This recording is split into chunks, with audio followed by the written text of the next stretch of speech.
Nice shirt. Thank you. Hi. Connecticut. Hi. Welcome to Connecticut. Thank you. Thank you. I suspect that applause is not for me. Boss Bob Dylan shirt. Good evening and welcome to the Ferguson Library. My name is Alice Knapp and I am the president of the library. As I make my brief remarks, this is an opportunity for you to turn off your cell phones or to turn them on to buzzer. We are particularly delighted to be here on a Friday night where we opened our auditorium special to host Mike Love. But because there's so many new faces here, I have to put in a little plug for a couple programs that are up and coming. First and foremost, the Ferguson Library has been one of 7 libraries selected to participate in the Aspen Institute's project, What Every American Should Know. On October 26th, we are going to have a special public dialogue featuring a panel discussion with Mayor Martin, Superintendent Kim, Michael Hyman from Chester Addison Center, and a couple more. And we are going to try to crowdsource what every American should know about from Stanford. And the project nationally is crowdsourcing what we think are the top 10 things every American should know, and we're going to try to crowdsource what are the 10 things every American should know in Stanford. But leading up to that, we have a very special program on Monday night, and we're co-sponsored with the Urban League and 100 Black Men, and it's a documentary on Congressman John Lewis called Get in the Way, and I hope you can come to that. On October 25th, we have a fundraiser. Our author series, the Friends of the Ferguson Libraries, has a spectacular author series, and Jane Green, who is a novelist, will be here, but this time she will be talking about her new cookbook. So with that, I am going, oh wait, I almost forgot. Because this is such a special night, I have a couple special instructions. First and foremost, when we get to the Q&A, please wait until we get the microphone to you. We want to make sure everybody hears the questions. Second, afterwards, there will be a book signing, and if you haven't had a chance to buy a book yet, Elm Street Books is in the back. Please support your local independent bookstore, and they will be selling after the talk as well. But the book signing will take place up here. We ask that, as this is a conversation on civility, that we line up in a civil way. Everybody will get their turn, but we are so appreciative of Mike Love's time. We don't want to, we want to move it along a little bit. So with that, let me introduce you to Joe Bassani.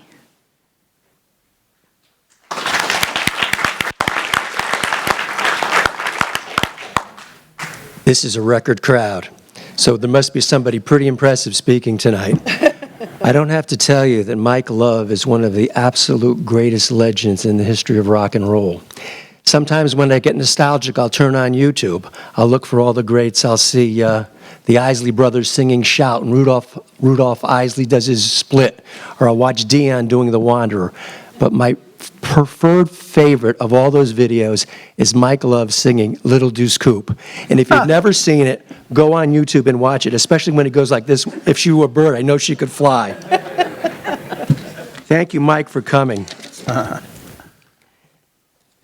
heard Mike and the Beach Boys, by the way, several years ago at Sacred Heart, and I can assure you that the songs and Mike have improved with time, and it's just a testament to the legacy of their music. Mike is a Grammy winner and Rock and Roll Hall of Fame member, and he recently released his memoir, Good Vibrations, My Life as a Beach Boy. Earlier this year, he kicked off his 50 Years of Good Vibrations tour. And the hit Good Vibrations, which is widely considered one of the greatest masterpieces in the history of rock and roll, celebrated its 50th anniversary October 10th, several days ago. Congratulations, Mike.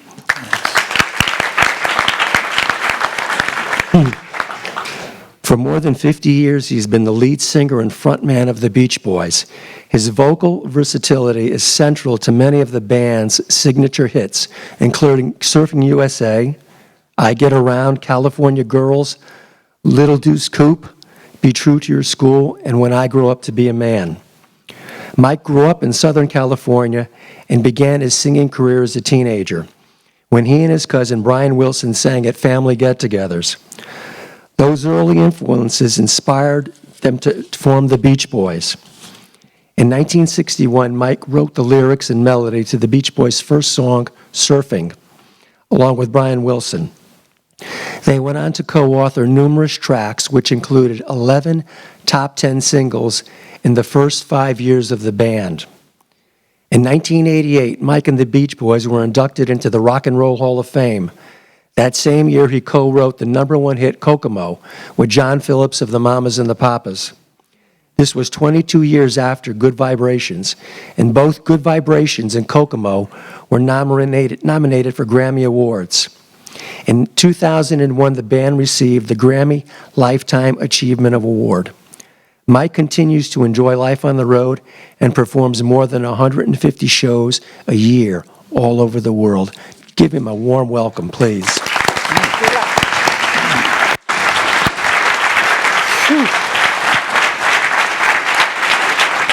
Thank you.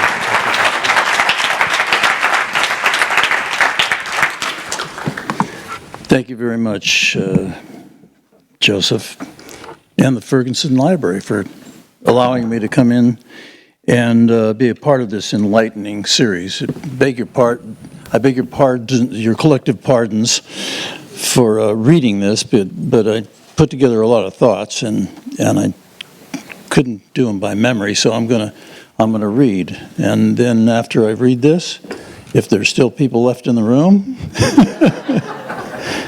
we'll do some Q&A and then some book signing.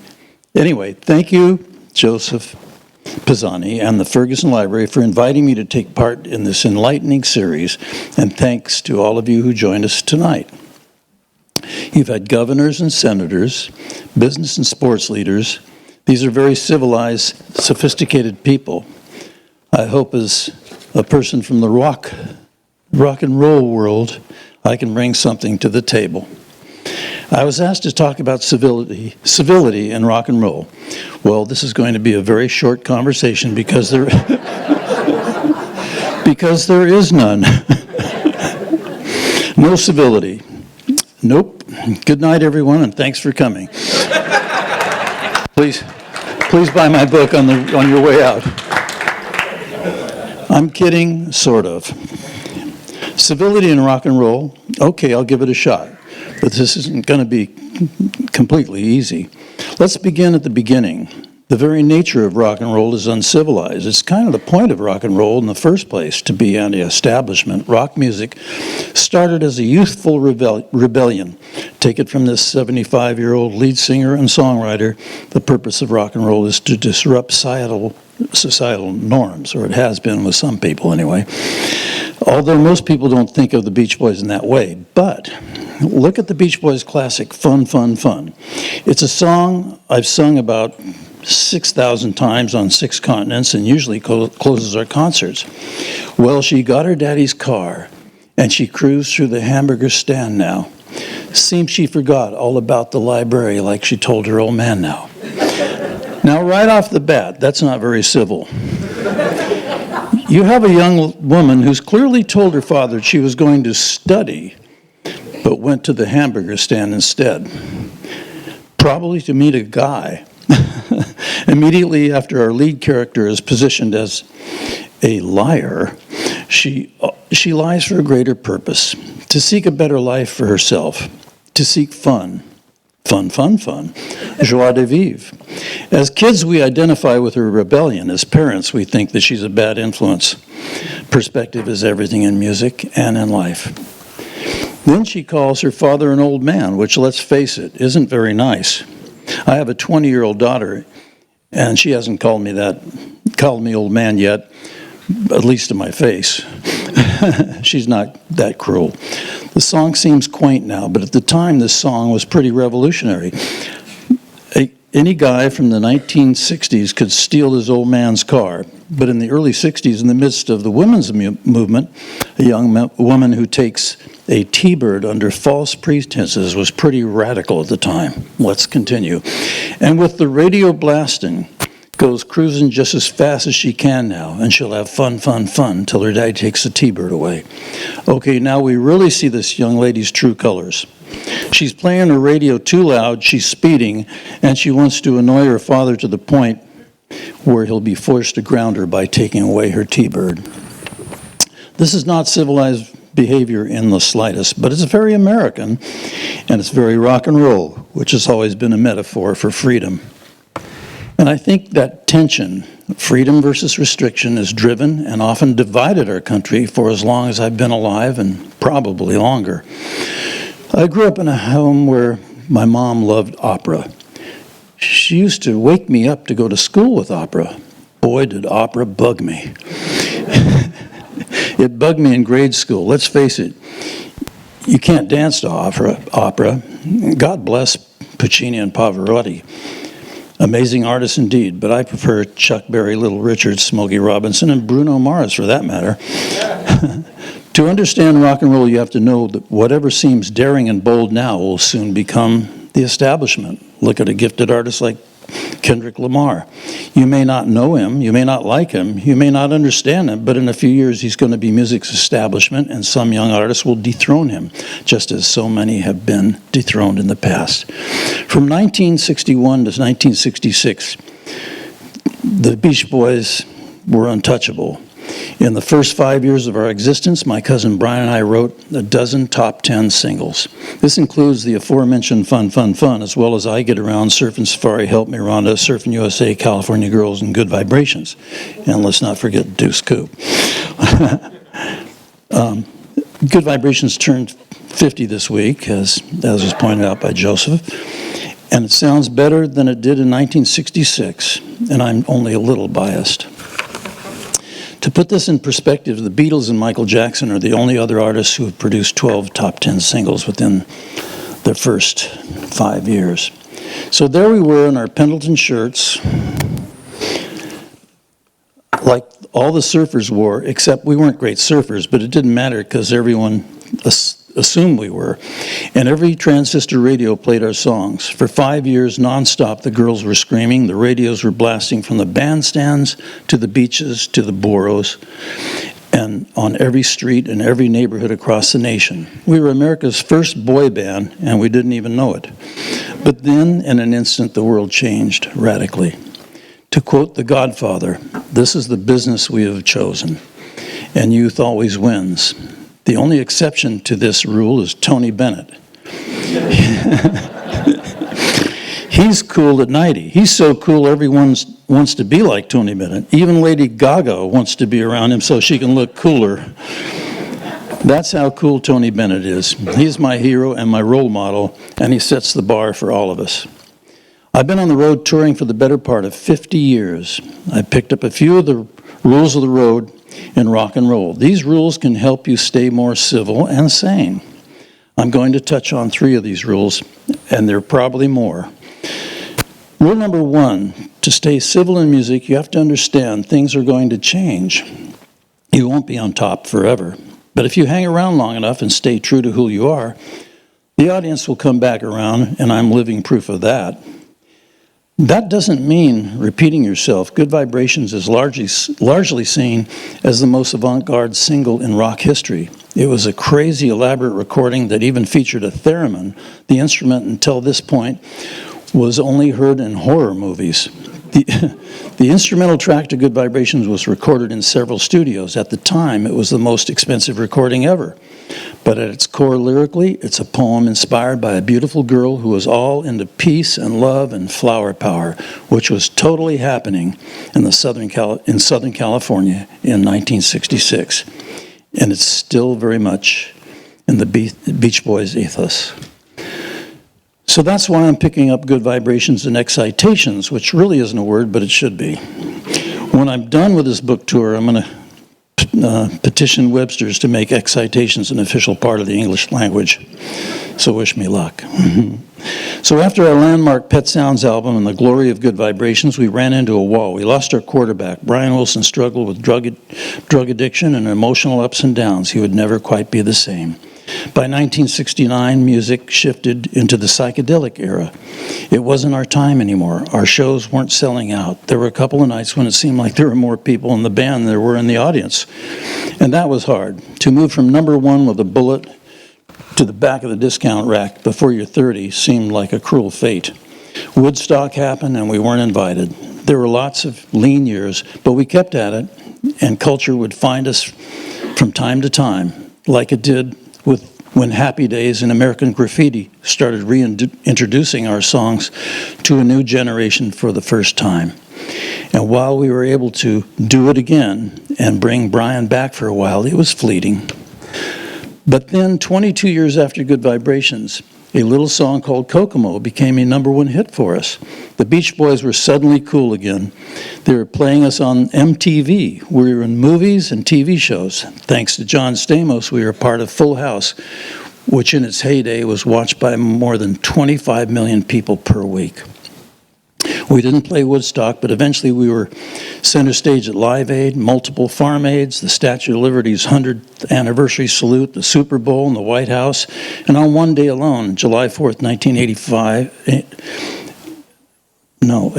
I'm sorry, I misprinted. July 4th, 1984, we played to nearly 2 million fans, 900,000 in Philadelphia and 750,000 in the Mall in Washington, D.C. That's published in the Guinness Book of Records.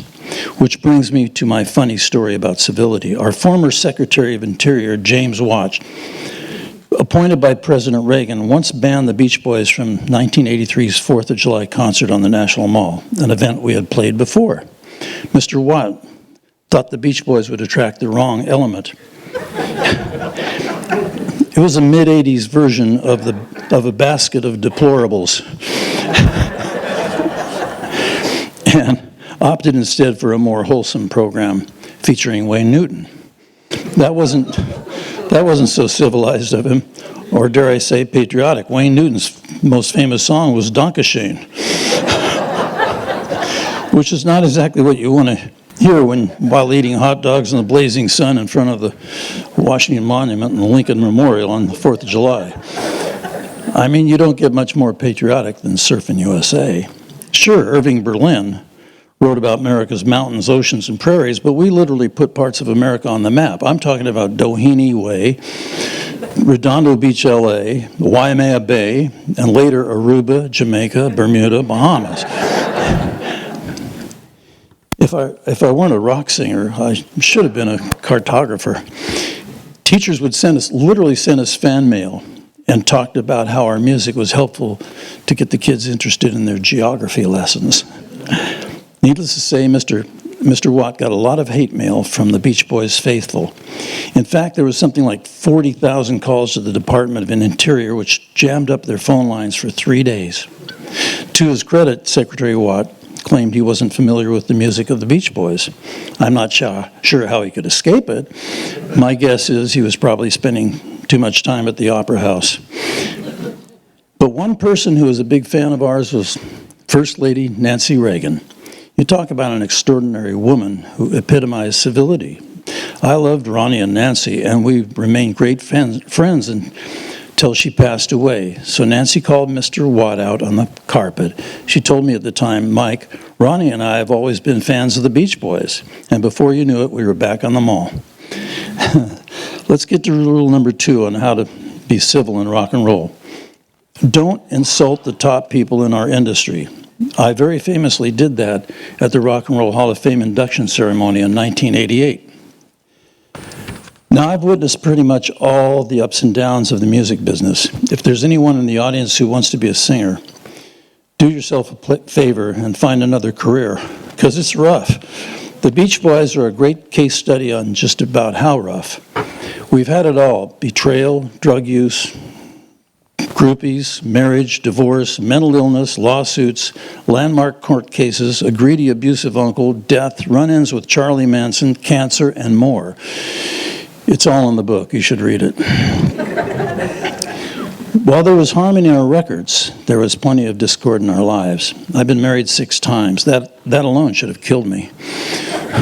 I have 8 children, 4 grandchildren, and add to that, I'm a rock star, and my primary mode of transportation is air travel. So right there, my life expectancy dramatically decreases. I survived all of this and more because in the late 60s, while others were turning into drugs, I found meditation. Thank God, I would not be here today without it. That is the God's honest truth. In the spring of 1968, The Beatles and the Beach Boys were invited by Maharishi Mahesh Yogi to travel to Rishikesh, India.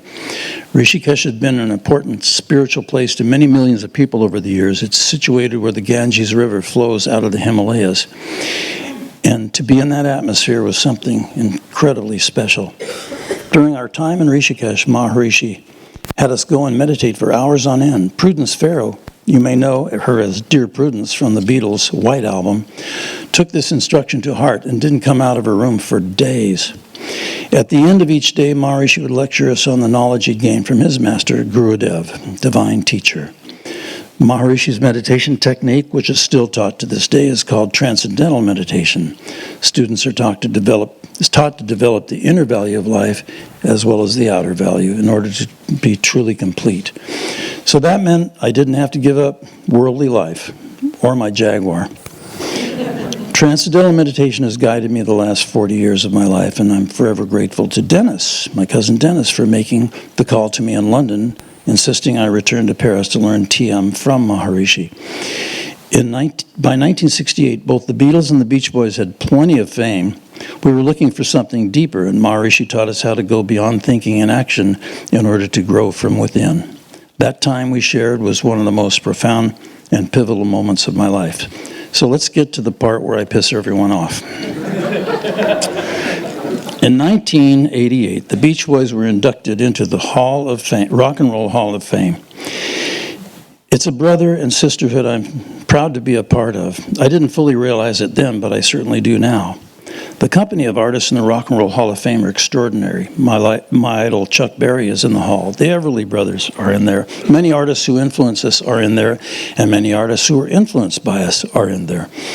The Beach Boys started as a couple of kids singing at family gatherings, Christmas and birthday parties, Thanksgiving, Sunday afternoons after church, and this hobby turned into one of the most influential sounds of modern music. I was a part of that, and I still can't believe it. So the moment of being recognized by the Rock and Roll Hall of Fame, our peers, was pretty huge. We played a part in building the fabric of rock and roll. This was supposed to be our victory lap.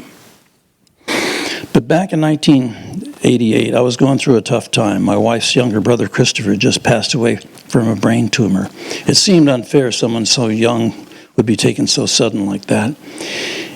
It was such a difficult time for our family. I hadn't meditated that day, and if I don't meditate, I'm not as, how shall I say, civil. When I got to the podium, I stared out into an audience of agents, managers, record company executives, attorneys, and I start thinking about all the artists who haven't gotten a fair shake. I started to have many not-so-civil thoughts, and I'm thinking we need to do better. Then I take a breath and I start to think. We need to take all this incredible talent and come together for something greater than a chronological representation of music. Like the concert for Bangladesh or Live Aid, I wanted to inspire people to think about something bigger than themselves, just like Maharishi taught us back in India. My speech started out fine, but then it took a wrong turn, and what I was saying sounded angry. I guess I was angry. There was a lot of acrimony in our business, and it really bothered me. So I called people out on it, important people like Sir Paul McCartney and Diana Ross. It really wasn't any of my business to comment on other groups or individuals and their situations. I hadn't walked in their shoes. I mean, the Beach Boys' history was certainly contentious. So I was the last person who should be calling people out. And there were other artists I called out, like Mick Jagger and Bruce Springsteen and Billy Joel. It was meant to inspire competition and collaboration for a greater cause. But upon the legendary promoter Bill Graham's orders, I was played off the stage by the house band led by Paul Schaefer.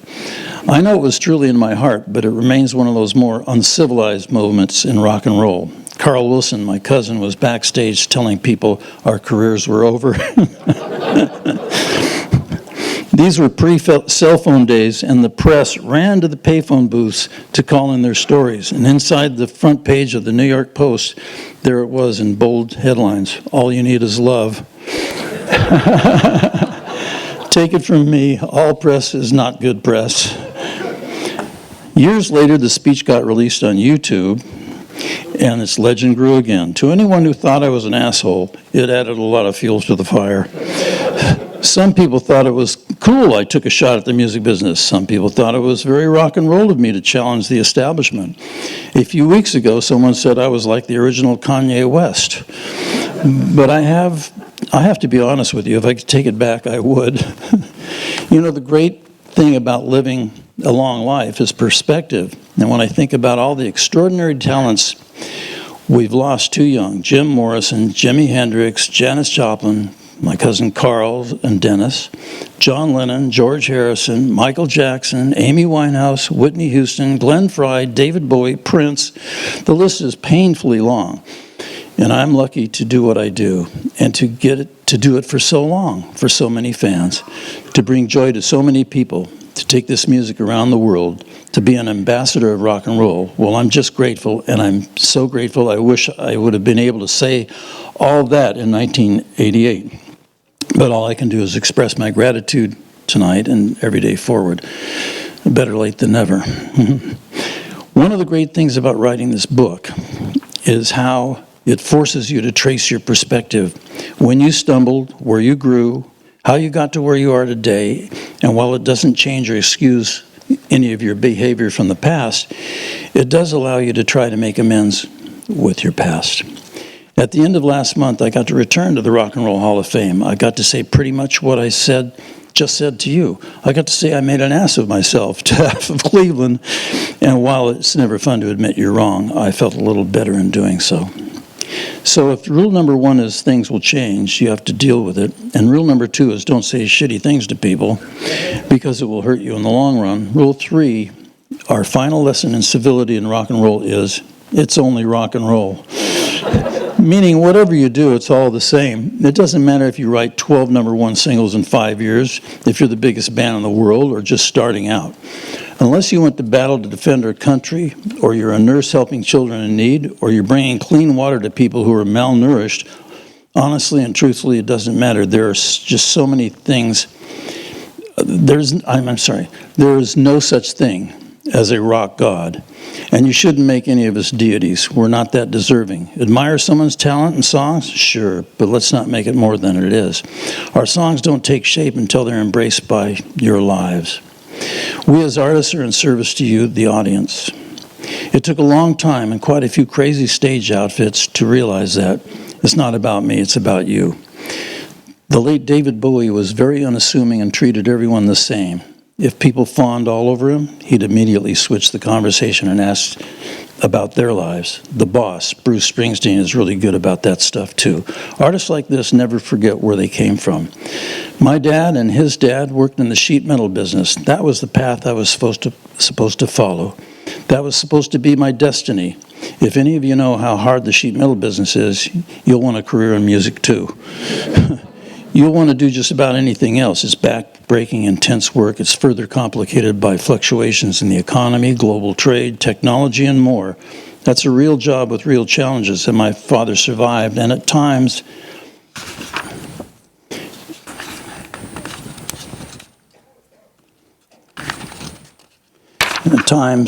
thrived. In the sheet metal business, he did beautifully. He provided a good life and a strong work ethic that guides me to this day. I still find it astonishing that something so joyous like the harmonies we sang as kids sustained a tremendous livelihood for me, that I get to share with my beautiful wife, Jacqueline, the most civil person I know, my incredible kids and grandchildren. Before every show, I try to meet as many fans as I can because I want to. It does more for me than it does for them. I can't believe I'm 75 and I get to do what I love several nights a week. If you believe what people say I'm supposed to be doing, at my age, well, I'm supposed to go off to Kokomo and retire. To them, I say, talk to Tony Bennett. We did 172 performances last year, which is pretty much a record for us. That means half the year I'm on the road, and we go to small towns and big cities, festivals and beautiful concert halls, and I get to celebrate and rediscover this glorious music I'm so proud to be a part of. Music that is now woven into the fabric of America. Music that help sonically share the American dream with the rest of the world. Our boys in Vietnam played our songs to comfort them through the harsh times they lived through, or didn't. I've met many of our true heroes who told me so. When the last personnel left Vietnam in 1975, I went to the Veterans Administration to talk about the benefits of transcendental meditation, because I thought these boys would need alternative ways of coping with their anger and pain. The people at the VA thought I was crazy. It's much different now. I visited Walter Reed a few times earlier this year, and the culture has changed. Western medicine is meeting Eastern philosophy, which is about the only bright spot, as our young men and women are coming home with too many scars, physical and emotional. On good authority, I've heard that as many as 22 of our veterans a day take their own lives. That's a situation that must change. Our brave men and women deserve more. I guess you could say civility is a work in progress because, as we can see from just about every corner of the world, in families, geopolitical relations, and our national political discourse at work, civility is hard. It's a challenge for all of us. I think civility is linked to humility in some way. I'm certainly not an expert on it, but I could be wrong, so I could be wrong. Like civility, I'm a work in progress too. My cousin Brian and I haven't spoken in nearly 4 years. It's a tragedy in so many ways. We reunited for our 50th anniversary in 2012. When the tour ended, there were false rumors that I had fired Brian. I couldn't fire him, and I wouldn't if I could. But we live in an uncivilized world where the internet rears its ugly head, and behind the keys of a message board or comment section, someone can find my daughter online and make death threats just because their favorite band broke up.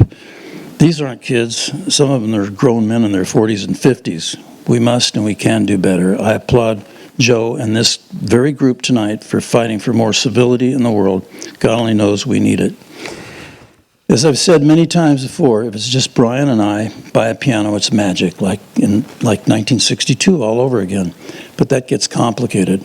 His manager/wife and I haven't found a place of civility, and I'm not sure that's possible. Being civil can't come at the price of being stupid or taken advantage of. But Brian said to Rolling Stone this week he'd like to record again with me and wanted to reconcile. I've said the same, as I've said in my book. My radio is always on. So for you fans out there who want that reconciliation as much as I do, there is some hope. And if there's even a remote possibility, two family cousins and bandmates can get together after a lot of water under the musical bridge, then so can a fractured political system. I promised my publicist I would not talk about Trump or Hillary tonight because my publicist has an ulcer and I don't want to inflame it. Plus, there's been far too much said about the candidates already and not enough about the needs of the American people. As Beach Boys, we welcome everyone with open hearts and open ears, regardless of political affiliation. Throughout our history, we perform for the right, for the left, and everyone in between. Politics divides us. Humanity and compassion connect us. I started to write this book after my father passed away a couple of years ago. In certain moments, you find yourself wishing you could talk to him, things you didn't ask him when he was alive. My late mother self-published a book my brother Stan gave to me years ago. It really opened me to a part of her and our family I hadn't thought of in a while.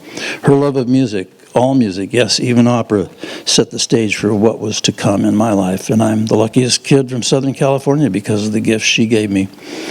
And what about that girl who took her daddy's T-Bird and cruised to the hamburger stand? My guess is she grew up, got married, maybe a couple of times. She still drives a Ford, but one of those SUVs, like an Explorer, with big tires, a custom package, V8 to get her through the traffic. And she still cruises the hamburger stand, but orders the veggie burger because she's watching her cholesterol.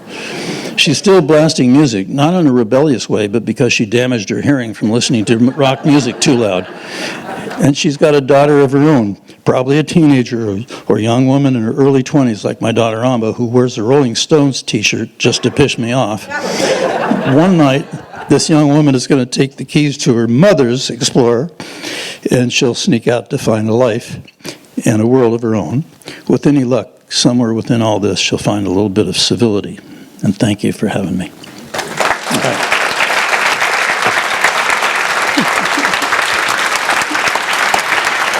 Amazing. Oh, thank you. Amazing. Thank you. Take some questions? Sure.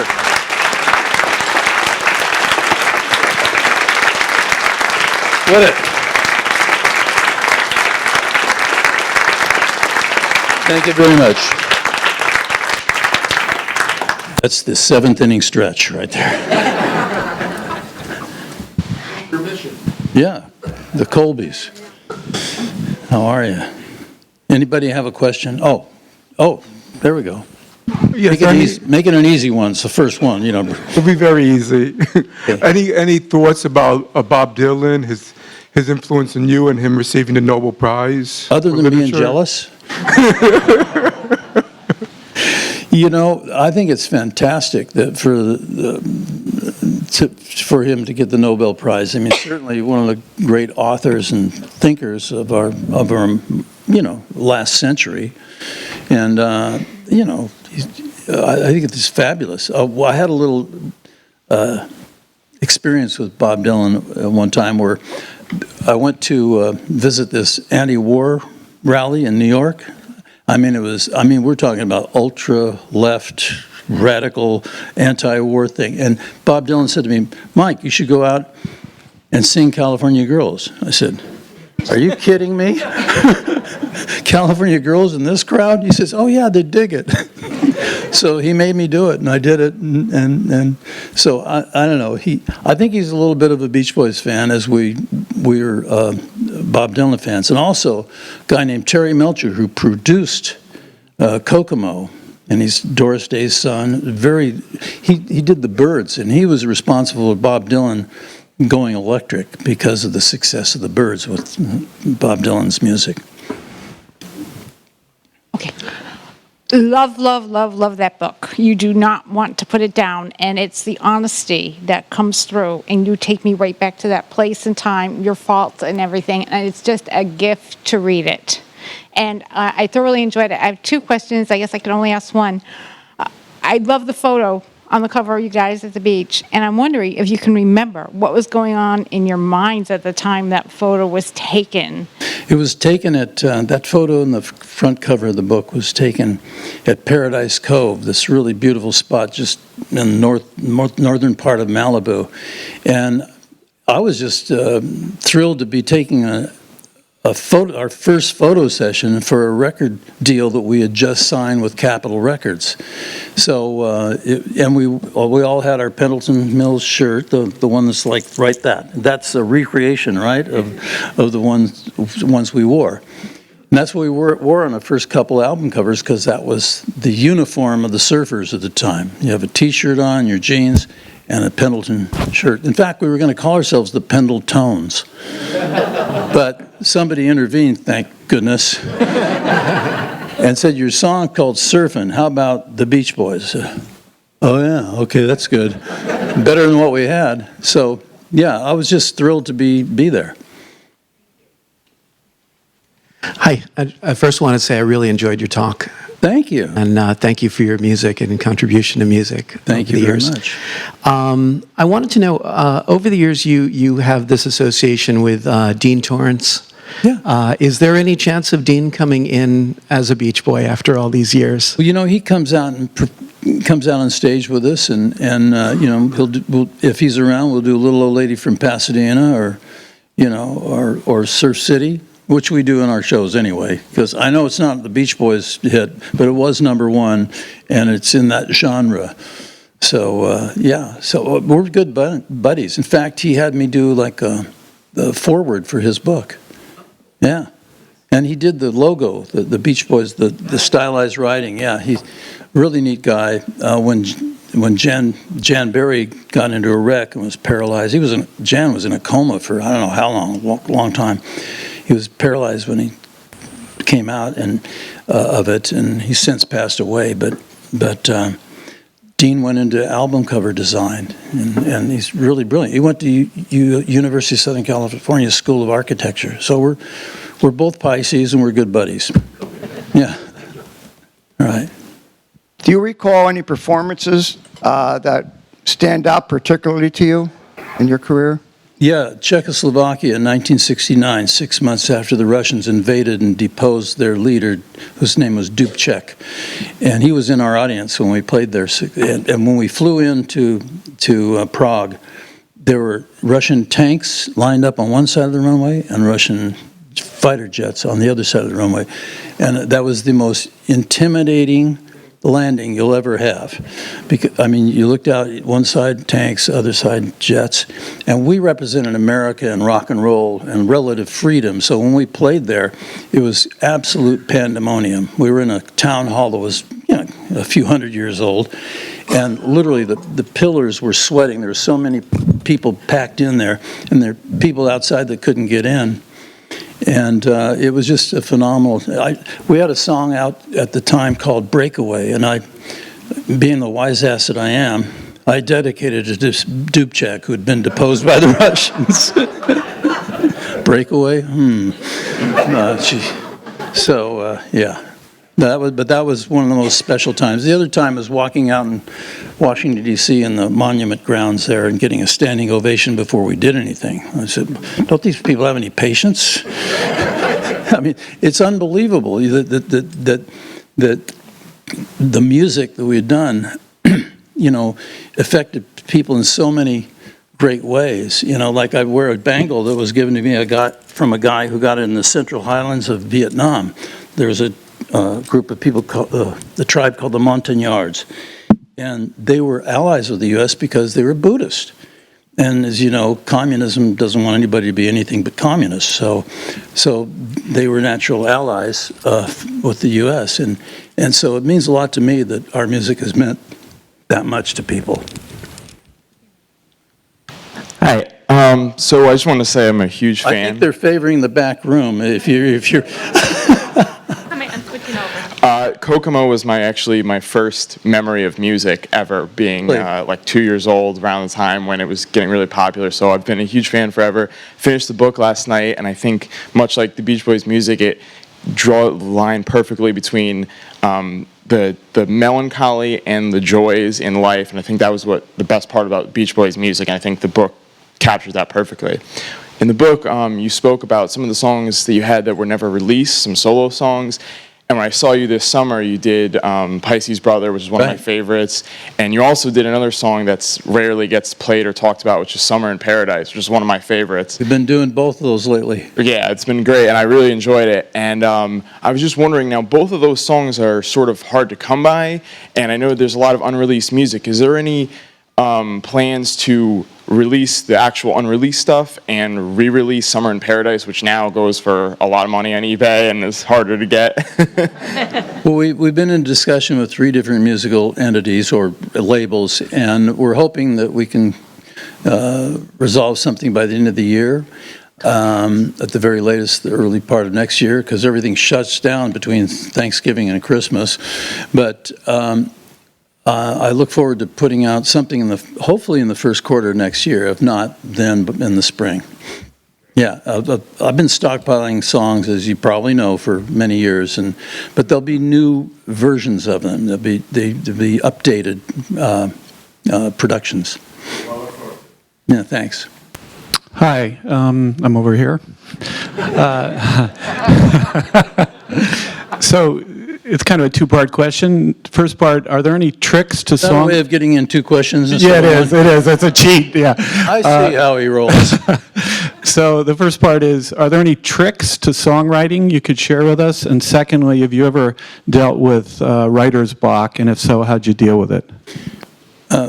Fortunately, I've never dealt with writer's block. I mean, but there is it's like economics, supply and demand. If there's no demand, then why supply? I mean, some people are compulsive about their writing, and they'll sit down at the piano or the guitar or something and write something every day. That's one method.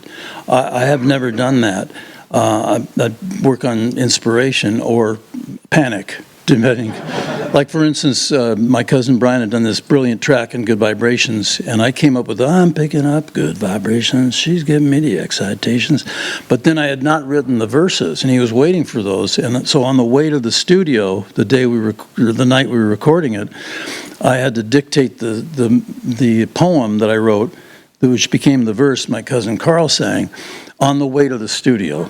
So that's called procrastination at the highest level, you know. So, but it worked out great because I just envisioned, it was 1966, flower power and all that kind of stuff was going on, the beginnings of psychedelic stuff, and I just envisioned a girl who, I mean, there was Vietnam and all that. I envisioned a girl who was into peace and love and flower power and all beautiful things, and so that's a way of taking and accentuating the positive. Do we know there were civil rights issues going on? Yes. Do we all worry about our draft status? Yes. But I just wanted to focus on the more beautiful things in life ordinarily. That's just the way I'm made. I want to accentuate the positive ordinarily, unless I'm speaking at the Rock and Roll Hall of Fame.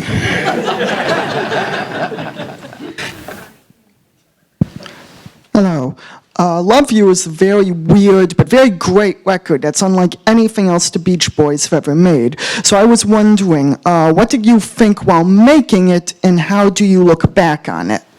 Every album it's kind of like children and their personalities. They all have their different individual personalities. And so people ask me, what's your favorite album? Well, my favorite album is the one that sold the most. How about that for an answer? Crass commercialism, that's me. But anyway, no, seriously though, every album has its great moments and great music. They may not all achieve great success because of your relationship with the record company, or maybe at the time you put this particular kind of music out, some other kind of music was in vogue. So, but I pretty much enjoyed just about every album that we made for various reasons.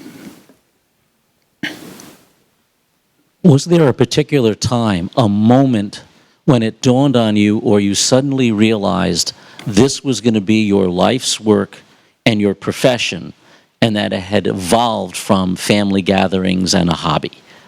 Well, the first time I was pretty impressed by the fact that something pretty dramatic was happening was in Minnesota.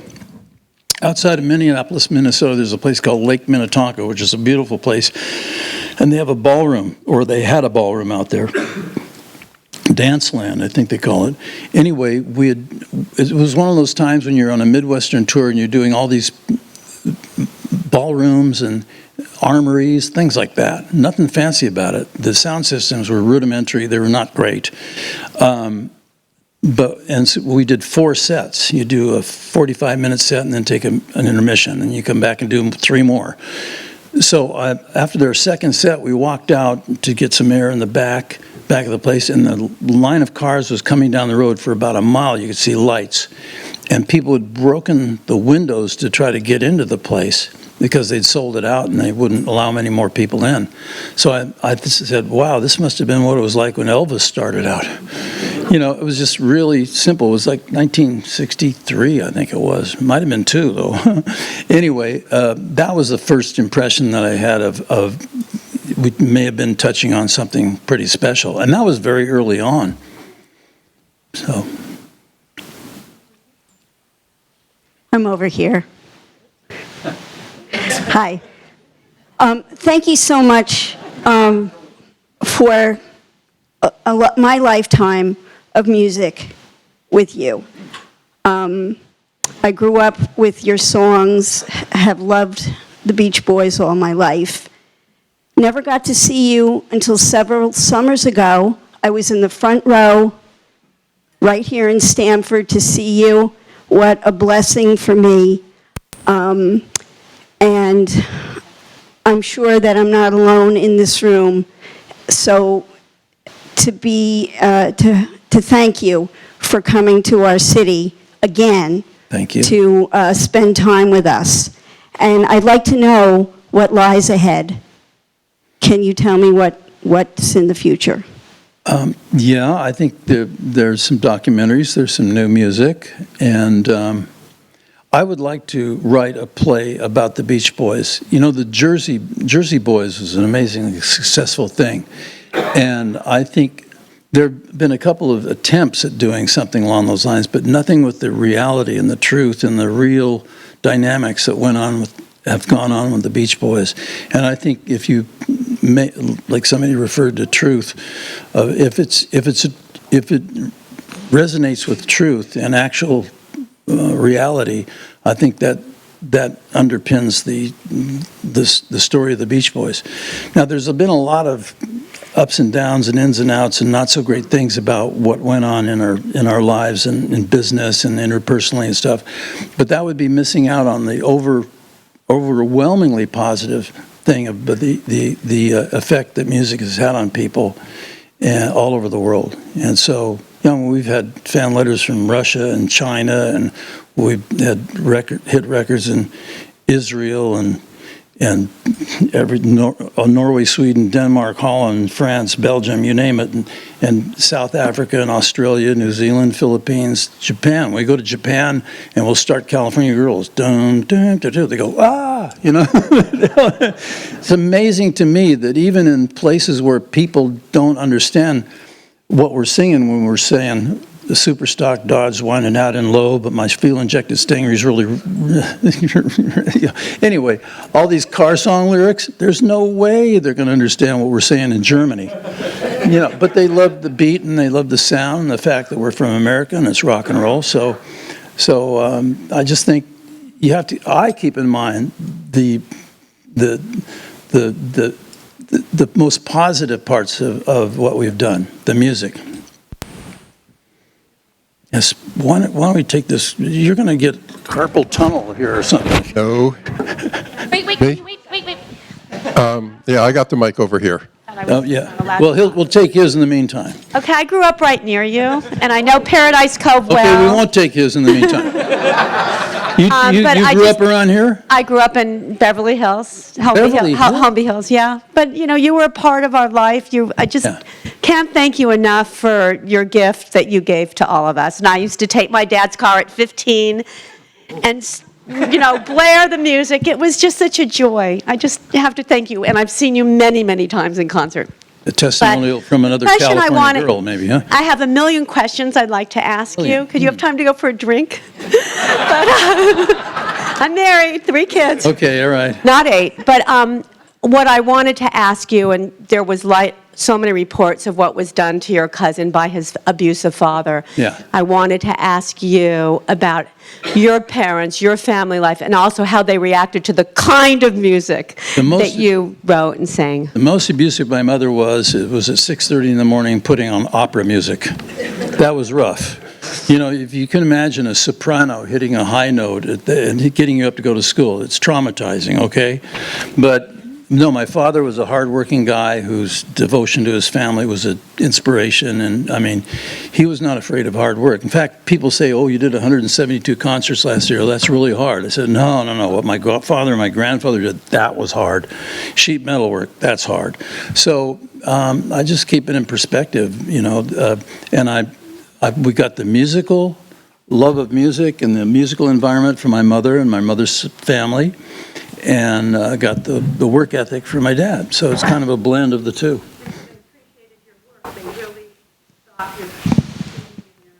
Yeah, they came to see us at Anaheim Stadium one time. We had a big concert there. There was 50,000 people. And they were thrilled to see the piano lessons and the voice lessons worked out.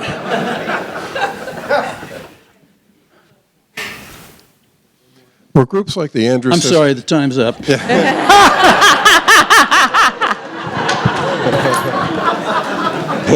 Just kidding. Groups like the Andrews Sisters, the Four Freshmen, were they influential in your harmonies? Four Freshmen are extremely influential, but so was doo-wop. Mills Brothers? Mills Brothers, love the Mills Brothers. I love all those vocal groups. Yeah, but the Four Freshmen mainly, we do a song called Their Hearts Were Full of Spring, which is 4-part a cappella, just voices. So they were a huge influence. I think the thing that distinguishes the Beach Boys from so many other groups are the sophisticated harmonies, and the sophistication in large part comes from the Four Freshmen. We appreciate... Oh, one more? Oh, jeez. Okay. Okay, two more. Hello, Mike. Hello. I'm a retired soldier. Oh, yeah? And on behalf of the veterans, I'd like to thank you for your music throughout the years that kept our morale up, either through Armed Forces Radio or in the field, or what tapes we managed to bring to the desert or jungles or wherever. So I've also read your book in total, and it's an excellent commentary on your life. Well, thank you. And thank you for a wonderful narrative. We appreciate it. Thank you very much.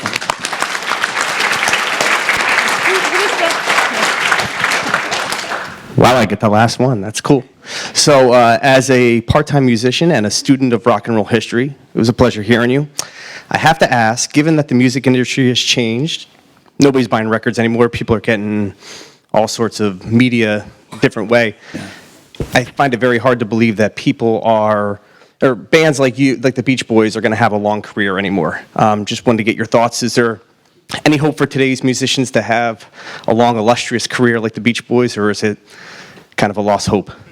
No, I think it's quite possible, but you can develop a following that will stay with you. You know, I mean, they may leave for a while, go other places, but they may come back if you identify, if you connect with them, and so actually it's kind of like a curse and a blessing. The curse is the record companies are under great stress because they don't have the cash flow they used to. But the blessing is the internet, you can have a worldwide recognition like overnight. So somewhere between those two things is where people will end up. But I think there'll always be the heroes, the current day heroes for every generation, you know. And that's always going to be the case, I think. And just with these days, it's YouTube and the internet. It's so pervasive that there's infinite possibility to reach people. Any bands that you currently dig? Well, you know, I personally I have this discussion with my daughter Amba. She'll say, "Dad, this is a really great song." I said, "Okay, first of all, Amba, it's not a song." Admittedly, there's some pretty good beats and stuff, but it's some guy yapping about nothing. So we have a discussion like it's very father-son, very, you know, straightforward. But at the same time, she'll play Amy Winehouse, and Bruno Mars. She hipped me to Foster the People before they did the Grammys with us in 2012. They did Wouldn't It Be Nice, and they dressed up in little striped shirts and everything. It was very cute. But that was one of the first concerts that the kid that's the head of that band ever went to. He went to a Beach Boy concert at Cleveland Blossom Center, which is this huge amphitheater, and he cried because the first act came out, and he thought, that's not the Beach Boys. He was all upset. Then finally we came out, and he was happy. And so that, you know, that's a cute little story. But yeah, I think there'll always be. See, I'm from an old school of what's the musical value? Is it a song? Is there a nice arrangement? Maybe a couple of chord progressions? How about? Are there any harmonies involved? Not always. I mean, people, not everybody who I liked is known for their harmonies, but you know, I can relate to all that music and songs and with good musical value, song content. I think that's one of the greatest things about the 60s, myself personally. I mean, maybe it's pretty subjective of me, but this amazing amount of songs. Not only was the Beach Boys and the Beatles, but what about Motown? Come on, what a roster, you know. And even to this day, the Beach Boys, Beatles, and Motown are the most performed musical genre or musical groups from the 60s. You know, if you turn on 60s on 6 on Sirius Radio, which is what I do because I'm interested in if they're going to play one of our records. Anyway, hey, thanks.